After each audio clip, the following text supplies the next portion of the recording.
കോട്ടപ്പുറം കൊടുങ്ങല്ലൂർ കായലോരങ്ങളിൽ മത്സ്യക്കൂട് കൃഷിയിലൂടെ വിജയഗാഥ സൃഷ്ടിച്ച് doctor father Johnson Panketh. തുടക്കത്തിൽ പരിഹാസം നേരിട്ടിരുന്ന പദ്ധതി ഇന്ന് നൂറുകണക്കിന് മത്സ്യത്തൊഴിലാളികൾക്ക് പ്രധാന വരുമാന മാർഗമായി മാറിയിരിക്കുകയാണ്. ന്യൂസിലാൻഡിൽ പ്രചാരത്തിലുള്ള കൂട് കൃഷിയെക്കുറിച്ചുള്ള അറിവിലൂടെയാണ് മത്സ്യക്കൂട് കൃഷി എന്ന ആശയത്തിന് തുടക്കമിട്ടത്. മത്സ്യക്കൂട് കൃഷിയിൽ വിജയഗാഥ സൃഷ്ടിച്ച് ഡോക്ടർ ഫാദർ ജോൺസൺ പങ്കേത്ത്. പതിറ്റാണ്ടുകൾക്ക് മുമ്പ് തുടക്കമിട്ട ഈ സംരംഭം ഇന്ന് കോട്ടപ്പുറം കൊടുങ്ങല്ലൂർ കായലോരങ്ങളിൽ നൂറുകണക്കിന് ആളുകൾക്ക് സ്ഥിര വരുമാന മാർഗമായി മാറിയിരിക്കുകയാണ്. തുടക്കകാലത്ത് പരിഹാസവും സംശയവും നേരിട്ടിരുന്നുവെങ്കിലും ഇന്ന് ഇതുവഴി പ്രതിമാസം ലക്ഷങ്ങളാണ് പലരും സമ്പാദിക്കുന്നത്.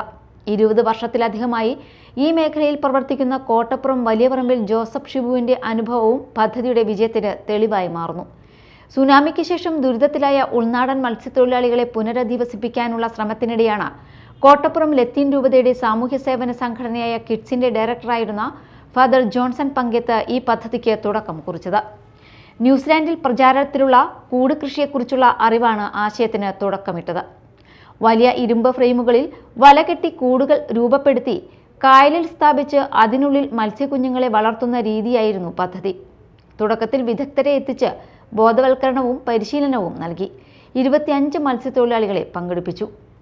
ആദ്യഘട്ടത്തിൽ മത്സ്യക്കുഞ്ഞുങ്ങൾ കൂട്ടത്തോടെ ചത്തുപോകുന്നതുൾപ്പെടെ പ്രതിസന്ധികൾ ഉണ്ടായെങ്കിലും പരീക്ഷണങ്ങൾ തുടരുകയായിരുന്നു. തുടർന്ന് കാളാഞ്ചി മത്സ്യക്കുഞ്ഞുങ്ങളെ ഉപയോഗിച്ച് വീണ്ടും കൃഷി ഇറക്കി.